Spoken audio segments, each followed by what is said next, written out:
Hello friends, अब अपन जो है इस लेक्चर के अंदर गोल्जी बॉडी से निकले हुए एक तो लाइसोसोम निकला, एक वैक्यूल निकला। तो पहले अपन लाइसोसोम के बारे में बात करते हैं। So this is your lysosome. बचपन से पढ़ते चले आ रहे हैं कि they are called as the suicidal bags. इनको हम आत्मघाती थैलियां कहते हैं। What they are called as suicidal bags। Suicide करने वाली, सेल का सुसाइड करती है ये। इसकी खोज जो थी, ये लोग बोलते हैं बाय डी डुवे और नोविकोफ नाम का जो व्यक्ति था, he studied a lot on lysosome. Lysosome किससे पैदा हुए? तो ओरिजिन ये पैदा हुए तुम्हारे बाय गोल्जी बॉडी, जो भी अपन ने पिछले लेक्चर में पढ़ा था। लाइसोसोम भी आपकी गोल्जी बॉडी और ईआर के समान सिंगल यूनिट मेम्ब्रेन से बाउंडेड होगी। तो bounded by single unit membrane, यानी कि एकल इकाई झिल्ली से आवृत होती है। लाइसोसोम को यदि आप देखोगे तो इसके अंदर आपको हाइड्रोलिटिक एंजाइम्स मिलेंगे। क्या मिलेंगे? हाइड्रोलिटिक एंजाइम्स देखने को मिलेंगे, यानी कि पाचक एंजाइम मिलेंगे। ओके, इसके अंदर जो मुख्यतः एंजाइम होते हैं वह एसिड फॉस्फेटेज होते हैं। एसिड फॉस्फेटेज एंजाइम होते हैं और लगभग 40 से अधिक प्रकार के एंजाइम जो होते हैं, जो पाचन में सहायक होते हैं, वो लाइसोसोम के द्वारा या लाइसोसोम में उपस्थित होते हैं। तो मैंने कि तुम्हारा माध्यम क्या है? What is your pH? तो लाइसोसोम ने बोला कि सर मेरा पीएच जो है वह 5 है। ओके, साइज वगैरह जो डेटाज होते हैं, कितनी चौड़ी कितनी मोटी, that you have to learn it. अब अगर ये हाइड्रोलिटिक एंजाइम जो इसके अंदर उपस्थित हैं, जैसे कि वो सेल्यूलेज हो सकता है, प्रोटीएज हो सकता है, लाइपेज हो सकता है, न्यूक्लियोसिडेज हो सकता है, न्यूक्लियोटाइडेज हो सकता है, जब वो फट जाएगी तो प्रत्येक एंजाइम जहां जहां पर उसका सबस्ट्रेट होगा उसको जाकर वह पाचन कर देगा। तो सेल तो रोने लगेगी, वो बोलेगी भाई आप क्या कर रहे हो, मैं तो बर्बाद हो जाऊंगी।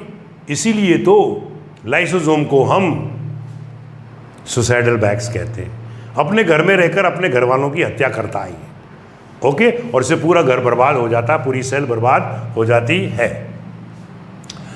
लाइसोसोम जो होता है उसको अगर अपन देखें तो इसमें एक एंजाइम होता है, उसको बोलते हैं अल्फा एल आइडोरोनीडेज एंजाइम। अगर इसकी कमी हो जाती है तो एक बीमारी हो जाती है जिसमें हड्डियां टेढ़ी हो जाती हैं। The bones they get deformed, हड्डियां विरूपित हो जाती हैं। तो इसकी कमी के कारण जो डिसीज होती है उसको हम लोग हर्लर की डिसीज कहते हैं। हर्लर्स डिसीज कहते हैं। ओके, तो discovered by de Duve, studied by Novikoff, origin by Golgi body, bounded by single unit membrane. कौन से एंजाइम? Acid phosphatase. कितने? 40 से अधिक। कैसे एंजाइम? हाइड्रोलिटिक पाचक एंजाइम। पीएच कितना? 5। अल्फा एल आइडोरोनीडेज एंजाइम की कमी के कारण जो बीमारी होती है उसको हम लोग हर्लर का रोग कहते हैं। इसमें जो सिम्टम्स होते हैं, यानी कि लक्षण जो होते हैं, वो होता है बोन डिफॉर्मेशन, यानी कि हड्डियां विरूपित हो जाती हैं। ओके, अब बात चलेगी कि लाइसोसोम जो होता है वह लाइसोसोम के जो एंजाइम होते हैं वह दो घटनाओं में भी शामिल होते हैं। एक कहलाता है ऑटोफैगी। ऑटोफैगी को हम लोग स्वभक्षण कहते हैं। और स्वभक्षण के उदाहरण कौन से हैं? कीटों के अंदर कायांतरण, वो अपनी त्वचा को बदलते हैं, एक्डाइसिस त्वक पतन करते हैं मेटामॉर्फोसिस के समय। तो मेटामॉर्फोसिस इन इंसेक्ट यानी कि कीटों के अंदर ये जो है कायांतरण में हेल्प करते हैं। बोन फॉर्मेशन जब होता है, बोन फॉर्मेशन हस्ती निर्माण, हड्डियों के बनने में भी मदद करते हैं। नंबर 3, सीड जर्मिनेशन जब होता है, बीज का अंकुरण जब होता है, तब भी ऑटोफैगी होती है। 4 नंबर, स्टारवेशन के समय, आपको भूख लग रही है, आपको खाना नहीं मिल रहा है, तो क्या होगा? आपकी सेल्स के अंदर वो लाइसोसोम फटना शुरू हो जाएंगे, उन्हीं को डाइजेस्ट करना शुरू कर देंगे। खुद ही खा रहे, स्वभक्षण कर रहे हैं, उसी को हम लोग ऑटोफैगी कहते हैं। दूसरा एग्जाम्पल हमारे पास में है ऑटोलाइसिस। ऑटोलाइसिस का मतलब होता है स्वक्लयन, यानी कि अपने आप ही अपघटित होना। इसका एग्जाम्पल कौन है? इसका एग्जाम्पल है रिजॉर्प्शन ऑफ टैडपोल टेल। ये आपका टैडपोल है और इसकी ये पूंछ होती है, जबकि मेंढक के अंदर पूंछ नहीं मिलती है। तो मैंने कि क्या हुआ इसका? कि सर उसका ऑटोलाइसिस हो गया। किसने किया? लाइसोसोम ने किया। टैडपोल की लार्वा, टैडपोल लार्वा की जो पूंछ होती है वह विलुप्त हो जाती है। अब हमारे शरीर के अंदर कुछ ऐसे पदार्थ होते हैं जो लाइसोसोम की झिल्ली को शक्ति या दृढ़ता प्रदान करते हैं। They provide the strength to it, ताकि वो फटे नहीं। और कुछ ऐसे भी होते हैं जो कमजोर कर देते हैं, जल्दी से लाइसोसोम फटना शुरू हो जाता है। ओके, अब एक पदार्थ है जिसको बोलते हैं lysosome stabiliser. Lysosome stabiliser stable रखता है, यानी कि स्थायित्वता प्रदान करता है। किसको? लाइसोसोम को। तो stabilize lysosome membrane, lysosome membrane को स्थायित्वता प्रदान करता है। ओके, वो कौन से पदार्थ हैं? एक है कॉर्टिसोन, एक है कॉर्टिसोल, एक है कोलेस्ट्रॉल। मिल गया? अभी ये तो पहला वाला हुआ जो स्थायित्व प्रदान कर रहा है। दूसरा वाला लाइसोसोमल लेबिलाइजर, यानी कि कमजोर करने वाले। तो डी स्टेबलाइज कर देते हैं हम लोग, डी स्टेबलाइज लाइसोसोम। ऐसे कौन से पदार्थ हैं? तो आंसर हुआ टेस्टोस्टेरोन एंड प्रोजेस्टेरोन। ये सेक्स हार्मोन है, आपको मालूम होना चाहिए। टेस्टोस्टेरोन हार्मोन नर में पाया जाता है, प्रोजेस्टेरोन हार्मोन मादा में पाया जाता है। अगर किसी के अंदर ये सेक्स हार्मोन ज़्यादा निकलते हैं तो लाइसोसोम के फटने के चांसेस जल्दी हो जाते हैं, ज़्यादा हो जाते हैं। इसी के साथ हमारा जो है ये लाइसोसोम समाप्त होता है। ओके, अब हम लोग बात करेंगे उसी संरचना की जिससे कि लाइसोसोम पैदा हुआ, और वो कौन थी? तो आंसर है उसका गोल्जी बॉडी। वो संरचना कौन है जो कि गोल्जी बॉडी से पैदा हुई along with the we can say it lysosome? उसका नाम है vacuole. So this is your vacuole. Vacuole को हम रिक्तिका कहते हैं, रिक्तिका, वैक्यूल हिंदी में। सो दिस इज योर रिक्तिका। ओके, अब ये वैक्यूल रही बेटा, जो कि गोल्जी बॉडी से पैदा हुई, तो आंसर क्या हो गया? Origin by Golgi body. Golgi body से यह पैदा हुई। एंडोप्लाज्मिक रेटिकुलम के चारों ओर भी एकल इकाई झिल्ली थी, सिंगल यूनिट मेम्ब्रेन थी, उसका संपर्क था गोल्जी बॉडी के साथ, वो भी सिंगल यूनिट मेम्ब्रेन था। लाइसोसोम भी आपका सिंगल यूनिट मेम्ब्रेन है, और वैक्यूल भी तो गोल्जी बॉडी से पैदा हुई, तो उसके चारों ओर भी यह सेल मेम्ब्रेन या मेम्ब्रेन देखने को मिलेगी। इस मेम्ब्रेन को हम लोग टोनोप्लास्ट कहते हैं। ये क्वेश्चन दे रखा है हमारी एनसीईआरटी में, जो आपको याद करना चाहिए। टोनोप्लास्ट, इसी के अंदर आपको भरा हुआ रस जो होता है उसको हम लोग बोलते हैं वैक्यूलर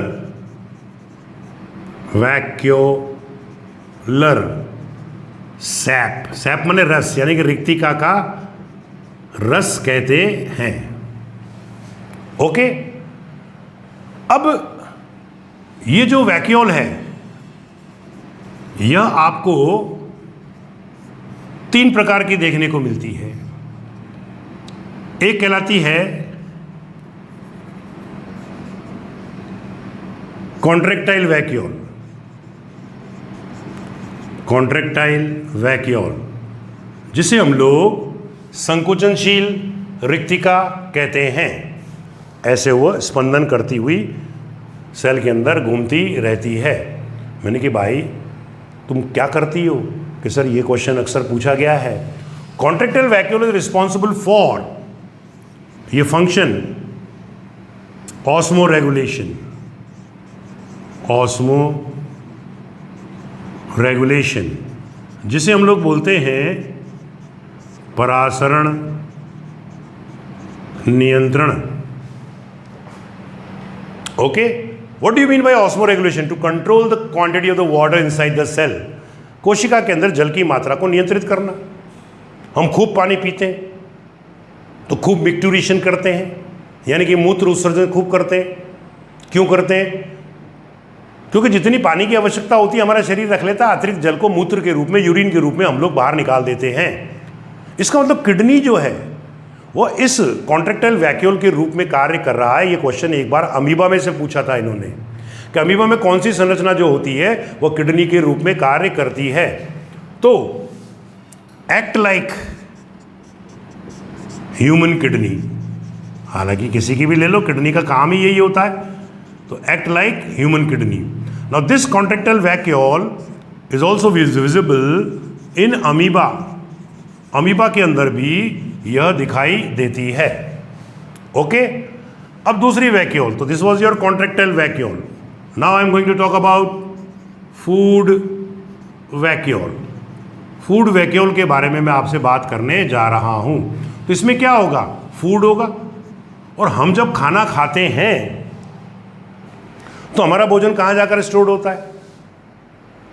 टेम्परेरी, वहाँ जहाँ डाइजेशन होता है, दैट इज योर स्टमक। तो ये भी क्वेश्चन पूछा था कि फूड वैक्यूल जो होती है इट एक्ट लाइक स्टमक, यानी कि आमाशय के समान कार्य करती है। और एक होती है वाटर वैक्यूल। वाटर वैक्यूल के अंदर वाटर भरा हुआ रहता है। बात खत्म। छोटी छोटी सी बातें होती है जो अपने को मालूम होनी चाहिए। अब एक है डेलिया प्लांट होता है, उसकी रूट के अंदर इनुलिन कार्बोहाइड्रेट पाया जाता है। यानी कि भाई साहब आप कहाँ रहते हो? कि सर वैक्यूल पढ़ा रहे हो तो वैक्यूल में मिलूंगा। ये इंसुलिन नहीं है, ध्यान रखना, ये कार्बोहाइड्रेट है। इंसुलिन तो क्या है? प्रोटीन है। एक होते हैं C4 प्लांट्स। C4 प्लांट्स में से भी एक बार क्वेश्चन बना था कि C4 प्लांट्स में जो मैलिक एसिड बनता है वह रात भर, यानी कि फुल नाइट कहाँ पर स्टोर्ड रहता है? तो आंसर होता है वैक्यूल के अंदर, इन वैक्यूल। ओके, ये रहा हमारे पास में वैक्यूल के बारे में डिस्क्रिप्शन। अब मैं आपको इधर ही एंडोमेम्ब्रेन सिस्टम बताने जा रहा हूं। एंडोमेम्ब्रेन सिस्टम बताने जा रहा हूं। ये एंडोमेम्ब्रेन सिस्टम जो होता है, एंडो माने अंदर, मेम्ब्रेन माने झिल्ली, सिस्टम माने तंत्र, तो हिंदी में क्या बोलेंगे? अंतः झिल्ली तंत्र कहेंगे। क्या हुआ? ये आपकी सेल मेम्ब्रेन थी, उसमें से ये क्या बनाया था? बोलो, ईआर। अब ये ईआर की झिल्ली का संपर्क जो है, फिर मैंने किससे बताया था? गोल्जी बॉडी से। तो इसकी झिल्ली और इसकी झिल्ली में संबंध है। और इधर मैंने आपको जो है लाइसोसोम बना के दिखाया था, और इधर मैंने आपको जो वैक्यूल बना के दिखाया था। तो this is your ER and this is your GB, यानी कि गोल्जी बॉडी। जब कोशिकाओं की झिल्लियों का संबंध आपस में सहसंबंधित होता है तो हम उसको एंडोमेम्ब्रेन सिस्टम कहते हैं। परंतु माइटोकॉन्ड्रिया तो बेचारा अलग पड़ा हुआ है, दूसरा क्लोरोप्लास्ट भी अलग पड़ा हुआ है। तो मैंने इनको पूछा, मैंने कि तुम अंत्य झिल्ली तंत्र के भाग नहीं हो क्या? उसने बोली सर हम तो यहाँ पड़े हुए हैं, हमारा कोई संबंध ही नहीं इनकी झिल्लियों से। क्लोरोप्लास्ट यहाँ पर पड़ा हुआ है। बोला सर हमारा भी कोई संबंध नहीं है। इसलिए mitochondria and chloroplast they are not the part of the endomembrane system. इसलिए माइटोकॉन्ड्रिया और क्लोरोप्लास्ट को हम लोग जो है अंत्य झिल्ली तंत्र का भाग नहीं मानते हैं। Okay, now I am going to talk about ribosome. Ribosome जो होता है वह, I can say it the smallest cell organelle, सबसे छोटा कोशिकांग हम उसको कह सकते हैं। राइबोसोम के ऊपर एक बार एक क्वेश्चन बना था बहुत पहले, उसमें मेरे ख्याल से 100% बच्चों ने उसका आंसर गलत लिखा था। और वो आंसर क्या था, वो क्वेश्चन क्या था, that I am going to talk. देखो इधर, राइबोसोम को इंजन ऑफ द सेल कहा गया है। Engine of the cell. जब ये पूछा भाई इंजन ऑफ द सेल किसका है, तो लोगों ने माइटोकॉन्ड्रिया लिखा, उन्होंने सोची ये शक्ति लगाता होगा। लेकिन बाद में मालूम पड़ी कि यार इंजन में तो ये नहीं है, वो तो power house of the cell है। इंजन कौन है? राइबोसोम। मैंने बोली ऐसा क्यों? राइबोसोम से सर सारे प्रोटीन बनते हैं, प्रोटीन से ही एंजाइम बनते हैं, हार्मोन बनते हैं, कितने सारे अमीनो एसिड्स बनते हैं। Everything is made up of protein. That's why we say that the structural unit of the animal is protein और structural unit of the plant is your cellulose. Okay, अंतर है दोनों लाइनों के अंदर। अब हम आए इंजन ऑफ द सेल, ये राइबोसोम हो गया। ओके, अब राइबोसोम की खोज जो है वो किसने करी थी? तो आंसर हुआ पैलेडे ने। इसलिए इसको पैलेडे की कणिका या पैलेडे ग्रेन्यूल्स भी कहा जाता है। क्या कहते? पैलेडे ग्रेन्यूल्स। राइबोसोम के चारों ओर आपको नो मेम्ब्रेन, कोई झिल्ली नहीं मिलेगी, चाहे प्रोकैरियोटिक हो चाहे यूकैरियोटिक हो। तो नो मेम्ब्रेन अराउंड इट। ये सबसे स्मॉलेस्ट सेल ऑर्गेनल भी हो गया, सबसे छोटा कोशिकांग भी हो गया। तीसरा, लाइटेस्ट, सबसे हल्का भी होता है सेल ऑर्गेनल। आप सेल को स्मैश कर दो, होमोजेनाइज कर दो, और फिर किसी पानी में डालो या सॉल्यूशन में डालो तो ऊपर ही ऊपर कौन तैरता हुआ नजर आएगा तुमको? राइबोसोम। आ गया समझ में? अब राइबोसोम की बात करते हैं हम, तो हमारे पास में दो चीजें हैं। ये रहा राइबोसोम।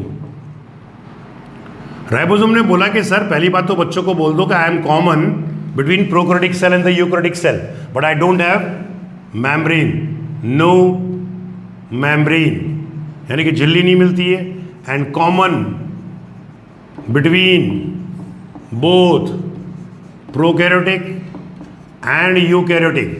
तो मैंने बोला फिर अंतर तो कुछ ना कुछ तो होगा यार, प्रोकैरियोटिक तो पहले पैदा हुए, यूकैरियोटिक बाद में पैदा हुए।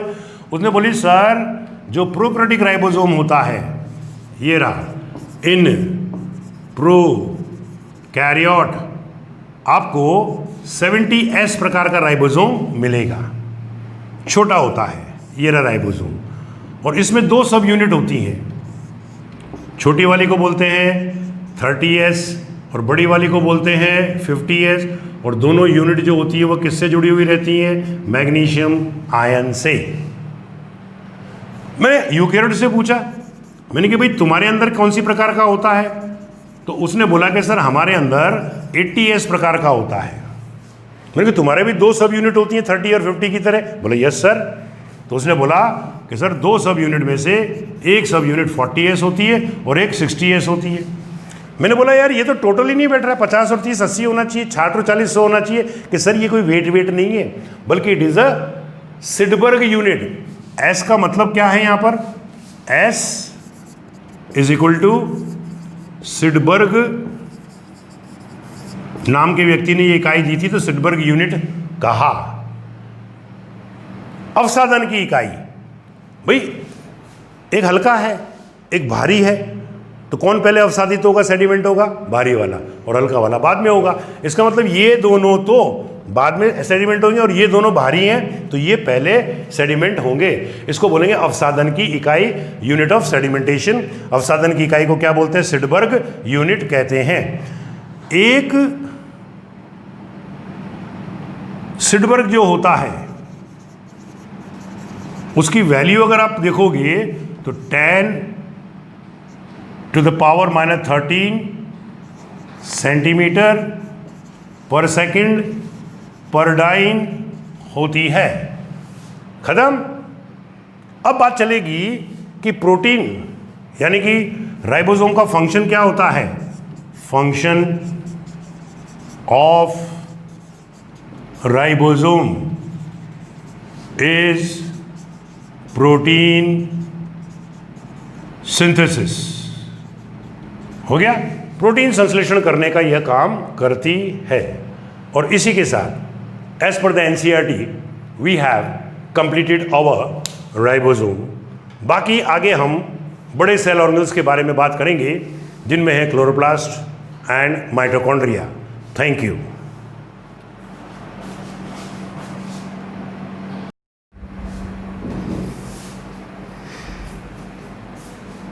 Hello friends, after chloroplast and mitochondria which are called as semi-autonomous cell organelle, जिनको कि अर्ध स्वायत्त कोशिकांग कहा जाता है। क्यों कहते हैं? क्योंकि वो सेल डिवीज़न के समय अपने आप ही डिवाइड कर जाते हैं under the control of the nuclear genes. Okay, अब अपन चालू करेंगे माइक्रोट्यूब्यूल्स अरेंजमेंट। तो ये हमारे पास में माइक्रोट्यूब्यूल अरेंजमेंट मैं आपको बताने जा रहा हूँ, यानी कि सूक्ष्म नलिकाओं की व्यवस्था। इस व्यवस्था के कारण, इस अरेंजमेंट के कारण हमको 2 चीज़ें मिलती हैं। एक कहलाता है सीलिया और दूसरा कहलाता है फ्लैजेला। सीलिया आपको मालूम है पैरामीशियम में मिलता है, फ्लैजेला आपको मालूम है यूग्लिना के अंदर मिलता है। अब सपोज करो ये हमारा यूग्लिना रहा और इस यूग्लिना में से ये फ्लैजेला निकला। कितने फ्लैजेला होते हैं यूग्लिना में? 2, एक छोटा और एक लंबा। ये छोटा वाला रहा, ये लंबा वाला। इसका हमने सेक्शन काटा तो ये सेक्शन जो है कैसा आया? गोल आया, ये ले लो, ये हमने ऐसे काटा, इसको ट्रांसफर सेक्शन लिया। तो इसके अंदर आपको 9 सेट 2 3 4 5 6 7 8 और 9 समुच्चय जो होते हैं वो मिलते हैं। ये टिब्यूल्स होते हैं। ये 9 टिब्यूल्स हो गए साहब, ऐसे जैसे किसी ड्रम के अंदर आपने 9 पाइप रख दिए हों मोटे मोटे, ये 9 टिब्यूल हो गए। परंतु जो एक मोटा पाइप है, एक टिब्यूल जो आपका है, उसमें मैंने 2 छोटे पाइप और डाल दिए कम डायमीटर के, तो ये हो गया 1 2, ये हो गए, ये 2 मैंने छोटे पाइप इन मोटे पाइपों के अंदर डाल दिए। तो टोटल तो कितने बाहर मोटे पाइप 9, तो 9 तो आपके हो गए टिब्यूल, और प्रत्येक टिब्यूल जो है वो 2 माइक्रो टिब्यूल से बना हुआ है। सो this is your tubule and this is your micro tubule, जो छोटा वाला होता है, सूक्ष्म नलिका होती है माइक्रो टिब्यूल। और सेंटर के अंदर भी हमको 2 टिब्यूल मिलते हैं, ये रे, और ये 2 टिब्यूल कौन से हुए, एक ये हो गया और एक ये हो गया। तो ये 2 हमारे जो है टिब्यूल या नलिकाएं हो गई। तो सीलिया और फ्लैजेला में जो माइक्रोट्यूब्यूल की व्यवस्था है, सूक्ष्म नलिकाओं की व्यवस्था, वो कैसी है, 9 + 2 और 2 के सेट में है। तो आप बोलोगे द्विक, द्विक का मतलब हो गया डुप्लेट, बात खत्म हो गई। अब ये जो बाहर वाले होते हैं, ये इससे, जैसे कि बैलगाड़ी का पहिया होता है, उसमें एक्सेल होता है, या साइकिल का पहिया होता है, उसमें तानियाँ होती हैं। तो ये तानियाँ से, ये तानियाँ बना रहा हूँ, these are called your spokes, इनको बोलते हैं हम लोग स्पोक्स कहते हैं। So these are your spokes. ये स्पोक्स जो होते हैं, तानियाँ जो होती हैं, यह नेक्सिन प्रोटीन की बनी होती हैं, नेक्सिन प्रोटीन की बनी होती हैं। और ये जो 9 टिब्यूल हैं बाहर, इनमें से 2 ऐसे भुजाएं निकलती हैं, ये निकली, ये निकली, ये भुजाएं निकल रही हैं, इनको डायनिन भुजा कहते हैं। क्या बोलते हैं इनको अपन लोग, डायनिन आर्म्स कहते हैं। So this is your dynein arms. Okay, अब बात चलेगी कि और कौन सी संरचना के अंदर माइक्रोट्यूब्यूल अरेंजमेंट देखने को मिलता है। तो वो होता है, तो आप लोगों का सेंट्रियोल। सेंट्रियोल हमें मालूम है कि जंतुओं के अंदर मिलता है, जिसको कि अपन लोग तारककाय कहते हैं। और ये तारककाय जो होता है, यह न्यूक्लियस के बाहर पाया जाता है। कैसे, तारे के समान। इनके चारों तरफ जो क्षेत्र होता है, उसको हम लोग सेंट्रोस्फीयर कहते हैं। और बीच में 2 तारेनुमा संरचना जो होती है, उनको हम सेंट्रियोल कहते हैं। तो ये हो गया आपका सेंट्रियोल, तारककाय। इन दोनों को मिला दो तो फिर ये कहलाता है सेंट्रोजोम। क्या कहलाता है ये, सेंट्रोजोम कहलाता है। क्या करता है ये, पढ़ चुके अपन लोग सेल डिवीजन में कि ये स्पिंडल फाइबर्स बनाने का कार्य करता है, तर्कु तंतु बनाने का काम करता है, स्पिंडल फाइबर्स। ओके, अब इसका मैंने सेक्शन काटा। सेंट्रियोल जो होता है, तारककाय जो होता है, it forms base of cilia and flagella, यानी कि ये सीलिया और फ्लैजेला के आधार पर मिलता है। अब मुझे जो है इसका सेक्शन काटा मैंने, ट्रांसफर सेक्शन, तो मुझे सीलिया और फ्लैजेला के अंदर तो कैसी व्यवस्था मिली थी, 9+2। तो अब अपन इधर ही इसको हटा देते हैं और यहीं पर ही मैं आपको समझाऊंगा, तो आपके ज़्यादा समझ में आएगा। सेंट्रियोल से मैंने पूछा मैंने कि भाई तेरे अंदर कैसी स्ट्रक्चर होती है, तो सेंट्रियोल ने बोला कि सर मेरे अंदर 9 प्लस ये 2 हट गया, ये 0 हो गई, और डुप्लेट की जगह यहां पर आ जाएगा ट्रिपलेट। कहने का मतलब 9 ट्यूब्यूल तो वैसे के वैसे ही हैं, लेकिन सेंटर में ये 2 जो होते हैं ट्यूब्यूल वो अपने को देखने को नहीं मिलेंगे। तो ये हो गया तुम्हारा कहलाता है हब, अपनी किताब में दे रखा है हब, केंद्रीय भाग। एक्सोनीम भी कह सकते हैं अपन लोग इसको, एक्सोनीम। और ट्रिपलेट क्यों बोला भाई, पहले 9 ट्यूब्यूल थे, उनमें 2-2 मैंने छोटे छोटे पाइप डाले थे, अब 2 की जगह कितने डाल दो, 3। तो मैंने क्या करा, इसी डायग्राम में एक एक गोला और बढ़ा दिया, तो ये ट्रिपलेट हो गया, ये 3-3 हो गया हमारे पास में, ये 3, ये 3, ये 3, ये 3। तो अरेंजमेंट क्या कहलाया, 9+0 ट्रिपलेट अरेंजमेंट। किसके अंदर देखने को मिलता है अपने को, तारक काय में। बात खत्म। अब हम लोग आते हैं कहाँ पर, न्यूक्लियस में। न्यूक्लियस की जब अपन बात करेंगे तो हमें मालूम है कि न्यूक्लियस की खोज किसने करी थी, तो आंसर होता है रॉबर्ट ब्राउन ने करी थी। किसने करी थी, रॉबर्ट ब्राउन ने। तो Robert brown first of all discovered nucleus. तो पहला पॉइंट तो हो गया हमारा किससे संबंधित, रॉबर्ट ब्राउन ने खोज करी थी। ओके, अभी दूसरा पॉइंट, रॉबर्ट ब्राउन जो है वह इसके अलावा एसिटिबुलेरिया के अंदर फ्लेमिंग ने बताया, किसमें बताया, इन एसिटिबुलेरिया, और एक प्रयोग किया और उन्होंने कहा कि nucleus controls all the activities of the cell, कि केंद्रक जो होता है वह कोशिका की सारी गतिविधियों को नियंत्रित करता है। तो बॉस कौन हुआ, nucleus. Nucleus controls all the activity of the cell. ये हो गया हमारे पास में। अभी तीसरा पॉइंट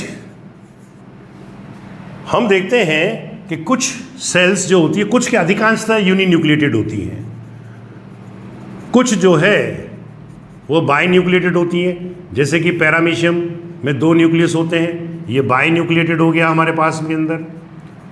कुछ जो है मल्टी न्यूक्लिएटेड होते हैं, तो ये मल्टी न्यूक्लिएटेड हो गया, यानी कि बहु केंद्र की होते हैं।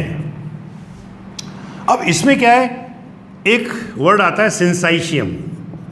सिंसाइशियम सबका मतलब हिंदी में तो बहुकेंद्रिकी है, लेकिन इसमें सिंसाइशियम जो होता है वो कैसे होता है कि 2 न्यूक्लियस जो होते हैं अलग अलग सेल के, वो आपस में आकर ऐसे एक ही कोशिका में आ गए, फिर तीसरी आई तो एक और केंद्रक आ गया, चौथी आई तो एक और न्यूक्लियस आ गया, तो बहुत सारे न्यूक्लियस मिल जाते हैं। तो syncytium condition is produced by fusion of sales.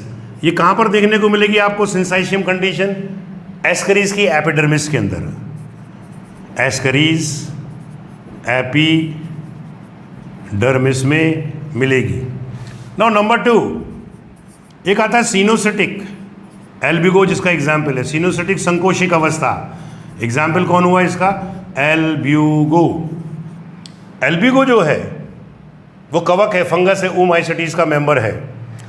उसमें जो हाइफा होता है वो बहुकेंद्रकीय होता है। तो मैंने कहा ये बहुकेंद्रकीय अवस्था कैसे आई, तो due to division of nucleus, केंद्रक के विभाजन के कारण बहुकेंद्रकीय अवस्था हो गई। ये वॉल्ड होती है, भित्ति मिलेगी इसके अंदर, ऐसे हो गया, फिर दूसरे में दूसरी भित्ति आएगी, यानी कि इस प्रकार से होगा। ये भित्ति आ गई हमारे पास में, वॉल्ड हो गया हमारे पास में। और एक कंडीशन होती है प्लाज्मोडियम, याद करो स्लाइम मोल्ड। प्लाज्मोडियम जो होता है वो सिनोसिटिक कंडीशन के समान ही होता है, सिनोसिटिक अवस्था के, बट ये वॉललेस होता है, इसमें भित्ति का रोल देखने को नहीं मिलता है। तो ये तो रहा बेटा हमारे पास के अंदर न्यूक्लियस के बारे में हिसाब किताब। अब अपन बात करेंगे न्यूक्लियस की स्ट्रक्चर कैसी होती है। तो देखो ये हमारी सेल मेम्ब्रेन, ये हमारा ER, इधर से भी सेल मेम्ब्रेन आई, ER बनाई, ER का संबंध गोल्जी बॉडी से हो गया और गोल्जी बॉडी का संबंध जो है वह न्यूक्लियस से होगा। किससे होगा? न्यूक्लियस से। तो ये न्यूक्लियस मैंने बड़ा करके आप लोगों को दिखाया, ये न्यूक्लियस हो गया और इस जगह पर हमको गोल्जी बॉडी मिल गई। This is your what? GB and this is your what? ER। और वो ER कैसी भी हो, SER हो या RER, we don't bother about that thing, उसके बारे में हम लोग को चिंता नहीं करनी है।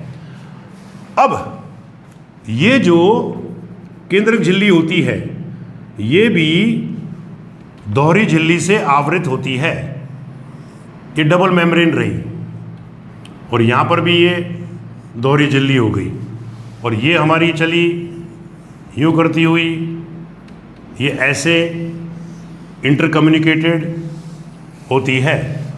तो ये हमारे पास में पूरी सेल हो गई, ये गोल्जी बॉडी हो गया हमारे पास के अंदर, ये हमारा ER हो गया और केंद्रक दोहरी झिल्ली से आवृत संरचना होती है।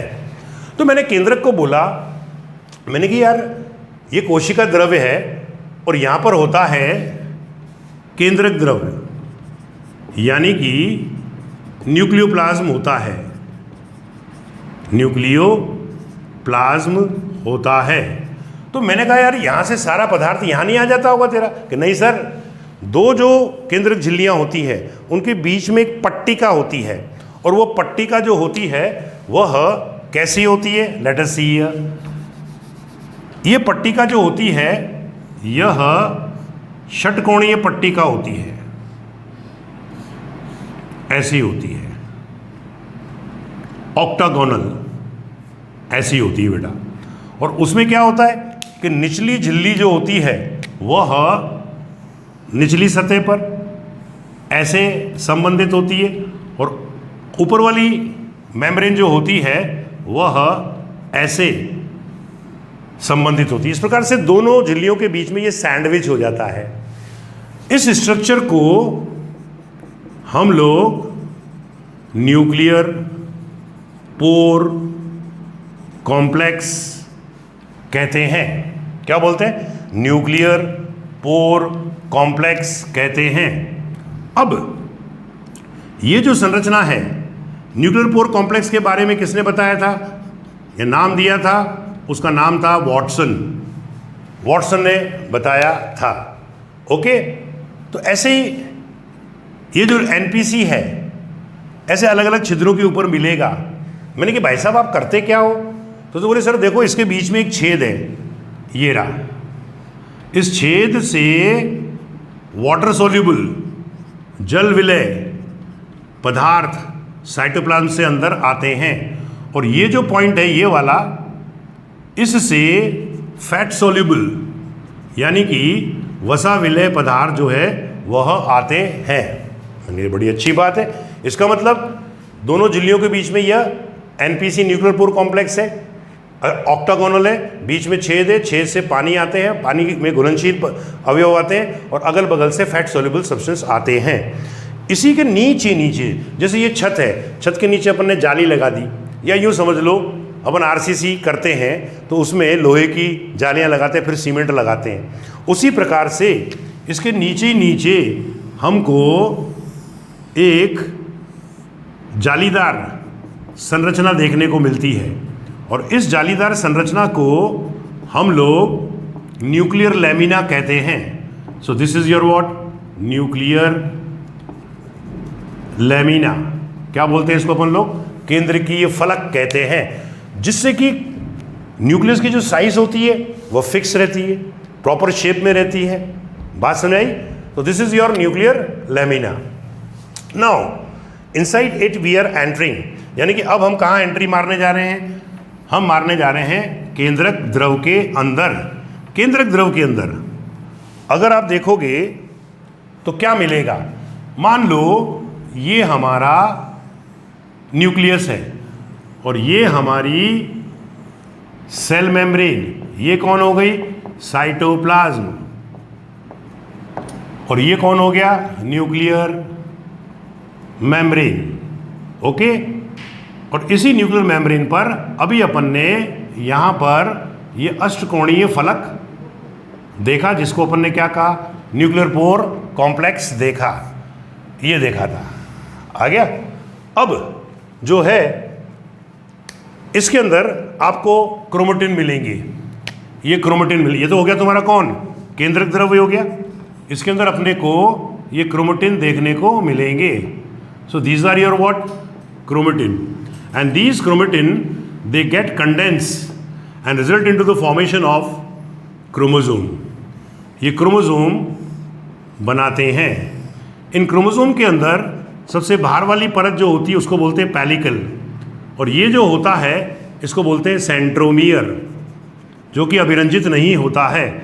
इसके अंदर भरा हुआ लिक्विड जो होता है उसको हम लोग बोलते हैं मैट्रिक्स, और अंतिम सिरे जो गुणसूत्र के होते हैं उनको बोलते हैं टीलोमियर। इसी सेंट्रोमियर से दो क्रोमेटिड निकलते हैं। ये एक चला और ये दूसरा चला, तो दो क्रोमेटिड हमको देखने को मिलते हैं। So these are your two chromatids. Now वैसे एक क्रोमेटिड जो होता है वापस दो तंतुओं का बना होता है, जिसको कि अपन लोग क्रोमोनीमा कहते हैं। So this is your chromonema, and chromonema term was given by Vejdovsky. अब हमारे पास में न्यूक्लियस होता है, याद करो न्यूक्लियस जो होता है उसको अगर अपन देखें तो वह कैसा होता है? ऐसा होता है, जैसे अंगूठी होती है ना, इस तरीके से। सो दिस इज योर केंद्रिका, यानी कि न्यूक्लियस। ये केंद्रिका जो होती है अंगूठी के समान यहाँ पर जाकर फिट हो जाती है। सो this is your what? Nucleolus. Nucleus क्या कार्य करता है? न्यूक्लियस जो है आरएनए बनाता है, जिससे कि राइबोसोम बनता है। इसलिए न्यूक्लियस को हम राइबोसोम फैक्ट्री भी कहते हैं। Very important point to be noted, this is called ribosome factory. अब यहां से लेकर यहां तक का जो सिरा है, ये सेंट्रोमियर पहले बार गर्त होता है, इसको बोलते हैं primary constriction which is not stained, primary constriction. और ये वाला जो गड्ढा बना इसको सेकेंडरी कंस्ट्रिक्शन कहते हैं। So this is called your secondary constriction. Okay, तो ये जो टुकड़ा है, अब इस टुकड़े के बारे में आपको सीखना पड़ेगा। इस टुकड़े को हम लोग सैटेलाइट कहते हैं। So this is called satellite. जिन गुणसूत्रों में, इसको ट्रैबेंट भी कहते हैं, ट्रैबेंट कहते हैं, और जिन गुणसूत्रों के अंदर ये सैटेलाइट यानी कि केंद्रिका से लेकर टीलोमियर तक का क्षेत्र पाया जाता है, उन क्रोमोसोम को हम लोग सैट क्रोमोसोम कहते हैं। क्या बोलते हैं? सैट क्रोमोसोम कहते हैं। ये आपका सैट क्रोमोसोम हो गया। सैट का मतलब होता है साइनो, एसिड, थाइमो, न्यूक्लियो, निको। ये हो गए हमारे पास में। अब हमारे बॉडी के अंदर, मानव की कोशिका के अंदर सैटेलाइट क्रोमोसोम या सैट क्रोमोसोम कितने होते हैं? तो आंसर होता है 5। यानी कि in human somatic cell 5 chromosomes, 5 set chromosomes are present. अब हमारे पास 23 जोड़े हैं, उनमें से कौन कौन से होते हैं? 13, 14, 15, 20 और 21। Very important. अब क्रोमोसोम जो होते हैं on the basis of position of centromere निम्न प्रकार के होते हैं। एक कहलाते हैं मेटासेंट्रिक, तो ये रहा मेटासेंट्रिक। मेटासेंट्रिक की शेप कैसी होती है? वी शेप होता है, क्योंकि दोनों भुजाएं जो होती हैं वह बराबर होती हैं, और इनमें ये क्रोमेटिड हो गया। So here we have got the chromosome which is got both the arms equal. इसका आर्म रेशियो जो होता है वह 1 होता है, भुजा अनुपात 1। क्यों? क्योंकि L1 is equal to L2। बड़ी भुजा की लंबाई बटे छोटी भुजा की लंबाई दोनों बराबर है, तो answer will be your 1। Then comes your submetacentric. ये सब मेटासेंट्रिक कैसा होगा? L shape. एल शेप का मतलब ये हो गया कि एक भुजा जो होगी वो तो होगी लंबी और दूसरी होगी छोटी। ये हो गया हमारे पास में। ओके। तीसरे प्रकार का होता है एक्रोसेंट्रिक। एक्रोसेंट्रिक का शेप कैसा होता है? जे शेप, जो कि ऐसा होगा। इन सभी क्रोमोसोम में सबसे अधिक भुजा अनुपात इसी का होता है। तो लार्जेस्ट आर्म रेशियो किसका होता है? एक्रोसेंट्रिक का। और आखिरी पॉइंट जो वेरी वेरी इंपॉर्टेंट है, 3 स्टार लगा रहा हूं, इनको बोलते हैं टीलोसेंट्रिक। ये टीलोसेंट्रिक का मतलब टॉप पर, यानी कि इसकी आकृति कैसी होगी? आई शेप। इसके अंदर आर्म कितनी होगी? 1 आर्म होगा। और इसका शेप कैसा होगा? शेप इसका जो है वह ऐसा होगा। और इस प्रकार से ये 4 प्रकार के क्रोमोसोम हमको देखने को मिलते हैं on the basis of position of the centromere. और इसी के साथ हमारी सेल खत्म होती है।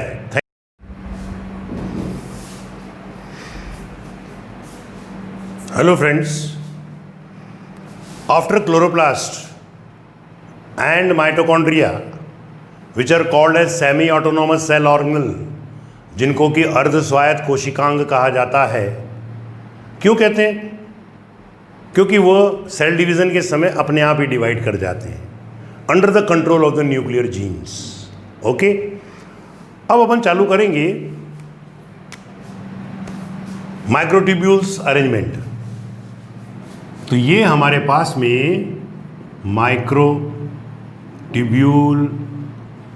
अरेंजमेंट मैं आपको बताने जा रहा हूं, यानी कि सूक्ष्म नलिकाओं की व्यवस्था। इस व्यवस्था के कारण, इस अरेंजमेंट के कारण हमको 2 चीज़ें मिलती हैं। एक कहलाता है सीलिया और दूसरा कहलाता है फ्लैजेला। सीलिया आपको मालूम है पैरामीशियम में मिलता है, फ्लैजेला आपको मालूम है यूग्लिना के अंदर मिलता है। अब सपोज करो ये हमारा यूग्लिना रहा और इस यूग्लिना में से ये फ्लैजेला निकला। कितने फ्लैजेला होते हैं यूग्लिना में? 2, एक छोटा और एक लंबा। ये छोटा वाला रहा, ये लंबा वाला। इसका हमने सेक्शन काटा, तो ये सेक्शन जो है कैसा आया? गोल आया। ये ले लो, ये हमने ऐसे काटा, इसको ट्रांसफर सेक्शन लिया। तो इसके अंदर आपको 9 सेट 2, 3, 4, 5, 6, 7, 8 और 9 समुच्चय जो होते हैं वो मिलते हैं। ये टिब्यूल्स होते हैं। ये 9 टिब्यूल्स हो गए साहब। ऐसे जैसे किसी ड्रम के अंदर आपने 9 पाइप रख दिए हों मोटे मोटे, ये 9 टिब्यूल हो गए। परंतु जो एक मोटा पाइप है, एक टिब्यूल जो आपका है, उसमें मैंने 2 छोटे पाइप और डाल दिए कम डायमीटर के। तो ये हो गया 1, 2, ये हो गए। ये 2 मैंने छोटे पाइप इन मोटे पाइपों के अंदर डाल दिए। तो टोटल तो कितने बाहर मोटे पाइप? 9। तो 9 तो आपके हो गए टिब्यूल, और प्रत्येक टिब्यूल जो है वो 2 माइक्रो टिब्यूल से बना हुआ है। है। Tubule. And this is your microtubule, जो छोटा वाला होता है, सूक्ष्म नलिका होती है माइक्रोट्यूब्यूल। और सेंटर के अंदर भी हमको 2 ट्यूब्यूल मिलते हैं, ये रे। और ये 2 ट्यूब्यूल कौन से हुए? एक ये हो गया और एक ये हो गया। तो ये 2 हमारे जो है ट्यूब्यूल, ये नलिकाएं हो गई। तो सीलिया और फ्लैजेला में जो माइक्रोट्यूब्यूल की व्यवस्था है, सूक्ष्म नलिकाओं की व्यवस्था, वो कैसी है? 9+2 और 2 के सेट में है। तो आप बोलोगे द्विक, द्विक का मतलब हो गया डुप्लेट, बात खत्म हो गई। अब ये जो बाहर वाले होते हैं, ये इससे, जैसे कि बैलगाड़ी का पहिया होता है, उसमें एक्सेल होता है, या साइकिल का पहिया होता है, उसमें तानियाँ होती हैं। तो ये तानियाँ से, ये तानियाँ बना रहा हूँ, these are called your spokes. इनको बोलते हैं हम लोग स्पोक्स कहते हैं। So these are your spokes. ये स्पोक्स जो होते हैं, तानियाँ जो होती हैं, यह नेक्सिन प्रोटीन की बनी होती हैं। नेक्सिन प्रोटीन की बनी होती हैं। और ये जो 9 ट्यूब्यूल हैं बाहर, इनमें से 2 ऐसे भुजाएं निकलती हैं। ये निकली, ये निकली, ये भुजाएं निकल रही हैं। इनको डायनिन भुजा कहते हैं। क्या बोलते हैं इनको अपन लोग? डायनिन आर्म्स कहते हैं। So this is your dynein arms. Okay, अब बात चलेगी कि और कौन सी संरचना के अंदर माइक्रोट्यूब्यूल अरेंजमेंट देखने को मिलता है। तो वो होता है, तो आप लोगों का सेंट्रियोल। सेंट्रियोल हमें मालूम है कि जंतुओं के अंदर मिलता है, जिसको कि अपन लोग तारककाय कहते हैं। और ये तारककाय जो होता है, यह न्यूक्लियस के बाहर पाया जाता है। कैसे? तारे के समान। इनके चारों तरफ जो क्षेत्र होता है, उसको हम लोग सेंट्रोस्फीयर कहते हैं। और बीच में 2 तारेनुमा संरचना जो होती है, उनको हम सेंट्रियोल कहते हैं। तो ये हो गया आपका सेंट्रियोल, तारककाय। इन दोनों को मिला दो तो फिर ये कहलाता है सेंट्रोजोम। क्या कहलाता है? ये सेंट्रोजोम कहलाता है। क्या करता है? ये पढ़ चुके अपन लोग सेल डिवीजन में कि ये स्पिंडल फाइबर्स बनाने का कार्य करता है, तर्कु तंतु बनाने का काम करता है, स्पिंडल फाइबर्स। ओके, अब इसका मैंने सेक्शन काटा। सेंट्रियोल जो होता है, तारककाय जो होता है, it forms base of cilia and flagella, यानी कि ये सीलिया और फ्लैजेला के आधार पर मिलता है। अब मुझे जो है इसका सेक्शन काटा मैंने, ट्रांसफर सेक्शन। तो मुझे सीलिया और फ्लैजेला के अंदर तो कैसी व्यवस्था मिली थी? 9+2। तो अब अपन इधर ही इसको हटा देते हैं और यहीं पर ही मैं आपको समझाऊंगा, तो आपके ज़्यादा समझ में आएगा। सेंट्रियोल से मैंने पूछा मैंने कि भाई तेरे अंदर कैसी स्ट्रक्चर होती है? तो सेंट्रियोल ने बोला कि सर मेरे अंदर 9+ ये 2 हट गया, ये 0 हो गई, और डुप्लेट की जगह यहां पर आ जाएगा ट्रिपलेट। कहने का मतलब 9 ट्यूब्यूल तो वैसे के वैसे ही हैं, लेकिन सेंटर में ये 2 जो होते हैं ट्यूब्यूल, वो अपने को देखने को नहीं मिलेंगे। तो ये हो गया तुम्हारा, कहलाता है हब। अपनी किताब में दे रखा है हब, केंद्रीय भाग। एक्सोनीम भी कह सकते हैं अपन लोग इसको, एक्सोनीम। और ट्रिपलेट क्यों बोला भाई? पहले 9 ट्यूब्यूल थे, उनमें 2-2 मैंने छोटे छोटे पाइप डाले थे। अब 2 की जगह कितने डाल दो? 3। तो मैंने क्या करा, इसी डायग्राम में एक एक गोला और बढ़ा दिया, तो ये ट्रिपलेट हो गया। ये 3-3 हो गया हमारे पास में, ये 3, ये 3, ये 3, ये 3। तो अरेंजमेंट क्या कहलाया? 9+0 ट्रिपलेट अरेंजमेंट। किसके अंदर देखने को मिलता है आपने को? तारककाय में। बात खत्म। अब हम लोग आते हैं कहाँ पर? न्यूक्लियस में। न्यूक्लियस की जब अपन बात करेंगे तो हमें मालूम है कि न्यूक्लियस की खोज किसने करी थी? तो आंसर होता है रॉबर्ट ब्राउन ने करी थी। किसने करी थी? रॉबर्ट ब्राउन ने। तो Robert brown first of all discovered nucleus. तो पहला पॉइंट तो हो गया हमारा किससे संबंधित? रॉबर्ट ब्राउन ने खोज करी थी। ओके, अभी दूसरा पॉइंट, रॉबर्ट ब्राउन जो है वह इसके अलावा एसिटिबुलेरिया के अंदर फ्लेमिंग ने बताया, किसमें बताया? इन एसिटिबुलेरिया, और एक प्रयोग किया और उन्होंने कहा कि nucleus controls all the activities of the cell, कि केंद्रक जो होता है वह कोशिका की सारी गतिविधियों को नियंत्रित करता है। तो बॉस कौन हुआ? Nucleus controls all the activity of the cell. ये हो गया हमारे पास में। अभी तीसरा पॉइंट, हम देखते हैं कि कुछ सेल्स जो होती है, कुछ की अधिकांशतः यूनिन्यूक्लिएटेड होती हैं, कुछ जो है वो बाइन्यूक्लिएटेड होती हैं, जैसे कि पैरामीशियम में 2 न्यूक्लियस होते हैं, ये बाइन्यूक्लिएटेड हो गया हमारे पास के अंदर।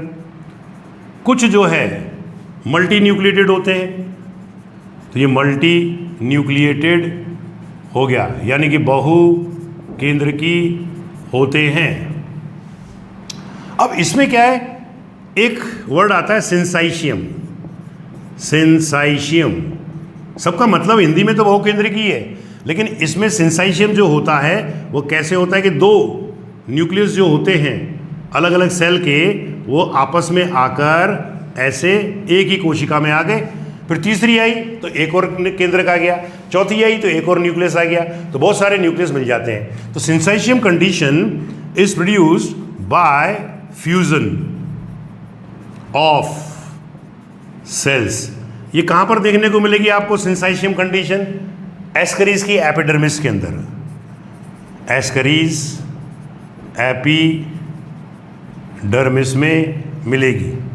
नाउ नंबर 2, एक आता है सीनोसिटिक एल्ब्यूगो, जिसका एग्जाम्पल है सीनोसिटिक संकोशिक अवस्था। एग्जाम्पल कौन हुआ इसका? एल्ब्यूगो। एल्ब्यूगो जो है वो कवक है, फंगस है, ओमाइसेटीज का मेंबर है। उसमें जो हाइफा होता है वह बहुकेंद्रकीय होता है। तो मैंने कहा ये बहुकेंद्रकीय अवस्था कैसे आई? तो due to division of nucleus, केंद्रक के विभाजन के कारण बहुकेंद्रकीय अवस्था हो गई। ये वॉल्ड होती है, भित्ति मिलेगी इसके अंदर, ऐसे हो गया, फिर दूसरे में दूसरी भित्ति आएगी, यानी कि इस प्रकार से होगा। ये भित्ति आ गई हमारे पास में, वॉल्ड हो गया हमारे पास में। और एक कंडीशन होती है प्लाज्मोडियम, याद करो स्लाइम मोल्ड।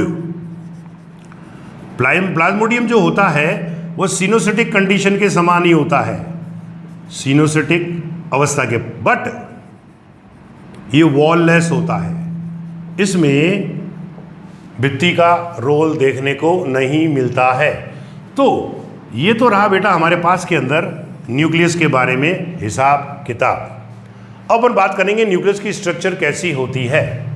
तो देखो, ये हमारी सेल मेम्ब्रेन, ये हमारा ER, इधर से भी सेल मेम्ब्रेन आई, ER बनाई, ER का संबंध गोल्जी बॉडी से हो गया, और गोल्जी बॉडी का संबंध जो है वह न्यूक्लियस से होगा। किससे होगा? न्यूक्लियस से। तो ये न्यूक्लियस मैंने बड़ा करके आप लोगों को दिखाया, ये न्यूक्लियस हो गया, और इस जगह पर हमको गोल्जी बॉडी मिल गई। This is your what? GB, and this is your what? ER। और वो ER कैसी भी हो, SER हो या RER, we don't bother about that thing, उसके बारे में हम लोग को चिंता नहीं करनी है। अब ये जो केंद्रक झिल्ली होती है ये भी दोहरी झिल्ली से आवृत होती है, ये डबल मेम्ब्रेन रही, और यहाँ पर भी ये दोहरी झिल्ली हो गई, और ये हमारी चली यूँ करती हुई, ये ऐसे इंटरकम्युनिकेटेड होती है। तो ये हमारे पास में पूरी सेल हो गई, ये गोल्जी बॉडी हो गया हमारे पास के अंदर, ये हमारा ER हो गया, और केंद्रक दोहरी झिल्ली से आवृत संरचना होती है। तो मैंने केंद्रक को बोला, मैंने कि यार ये कोशिका द्रव्य है और यहाँ पर होता है केंद्रक द्रव्य, यानी कि न्यूक्लियोप्लाज्म होता है, न्यूक्लियोप्लाज्म होता है। तो मैंने कहा यार यहाँ से सारा पदार्थ यहाँ नहीं आ जाता होगा तेरा, कि नहीं सर, दो जो केंद्रक झिल्लियाँ होती है उनके बीच में एक पट्टिका होती है, और वो पट्टिका जो होती है वह कैसी होती है, लेट अस सी। ये पट्टिका जो होती है यह षटकोणीय पट्टिका होती है, ऐसी होती है, ऑक्टागोनल ऐसी होती है बेटा। और उसमें क्या होता है कि निचली झिल्ली जो होती है वह निचली सतह पर ऐसे संबंधित होती है, और ऊपर वाली मेम्ब्रेन जो होती है वह ऐसे संबंधित होती है। इस प्रकार से दोनों झिल्लियों के बीच में ये सैंडविच हो जाता है।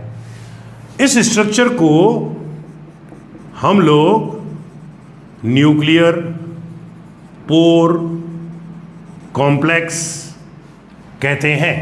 क्या बोलते हैं? न्यूक्लियर पोर कॉम्प्लेक्स कहते हैं।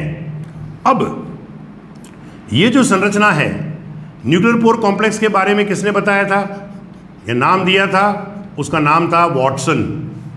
वॉटसन ने बताया था। ओके, तो ऐसे ही ये जो एनपीसी है ऐसे अलग अलग छिद्रों के ऊपर मिलेगा। मैंने कि भाई साहब आप करते क्या हो?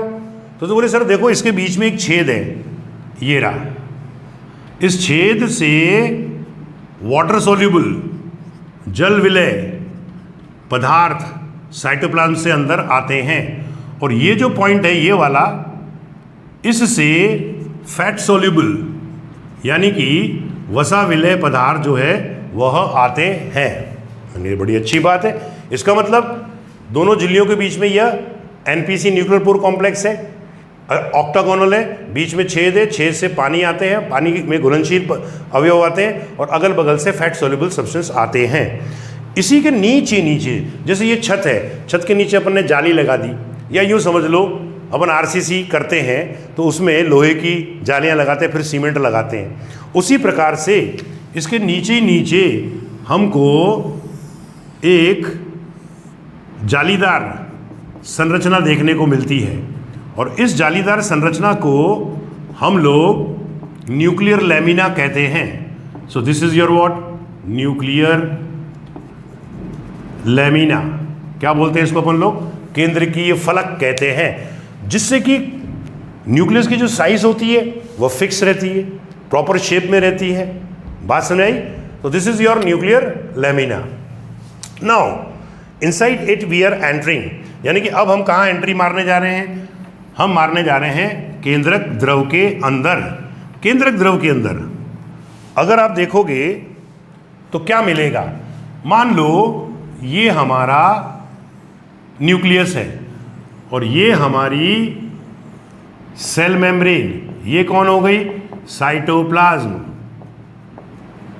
और ये कौन हो गया? Nuclear membrane. ओके, और इसी न्यूक्लियर मेम्ब्रेन पर अभी अपन ने यहाँ पर ये अष्टकोणीय फलक देखा, जिसको अपन ने क्या कहा? न्यूक्लियर पोर कॉम्प्लेक्स देखा, ये देखा था। आ गया?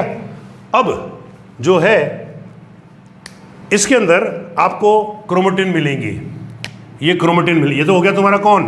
केंद्रक द्रव्य हो गया। इसके अंदर अपने को ये क्रोमेटिन देखने को मिलेंगे। So these are your what? Chromatin.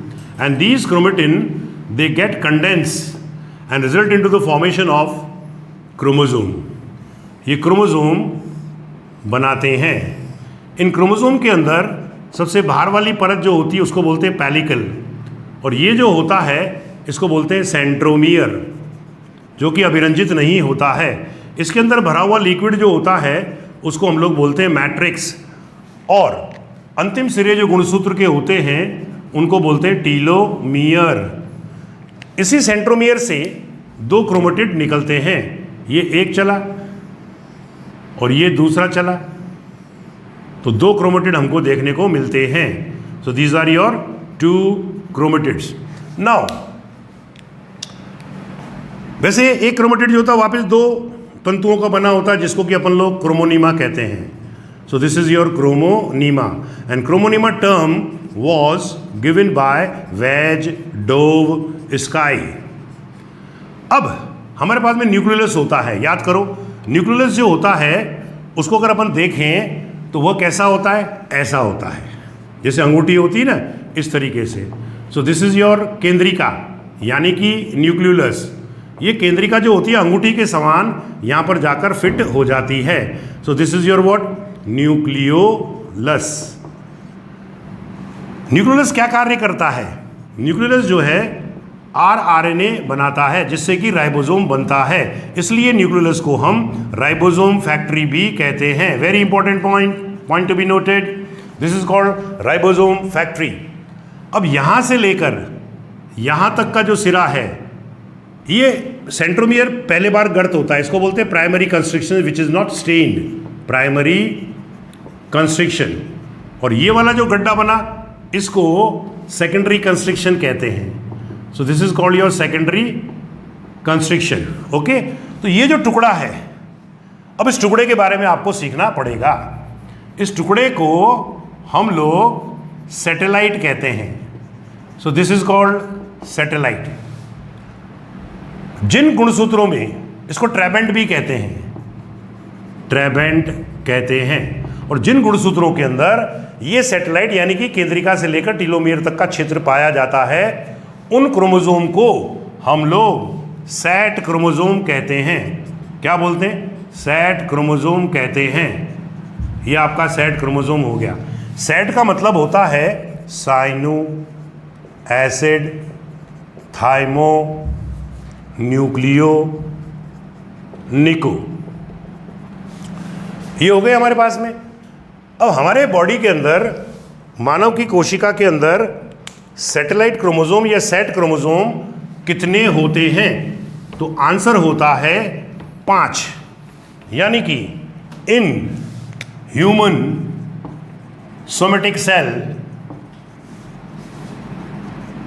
5 chromosomes, 5 set chromosomes are present. अब हमारे पास 23 जोड़े हैं, उनमें से कौन कौन से होते हैं? 13, 14, 15, 20 और 21। Very important. अब क्रोमोसोम जो होते हैं, on the basis of position of centromere, निम्न प्रकार के होते हैं। एक कहलाते हैं मेटासेंट्रिक, तो ये रहा मेटासेंट्रिक। मेटासेंट्रिक की शेप कैसी होती है?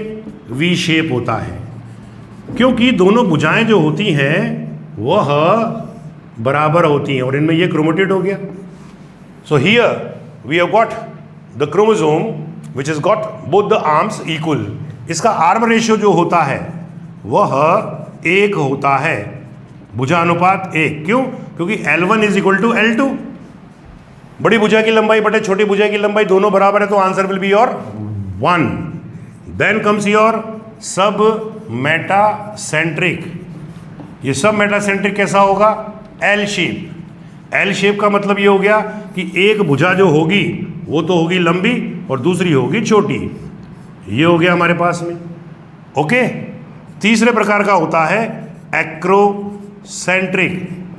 एक्रोसेंट्रिक का शेप कैसा होता है? जे शेप, जो कि ऐसा होगा।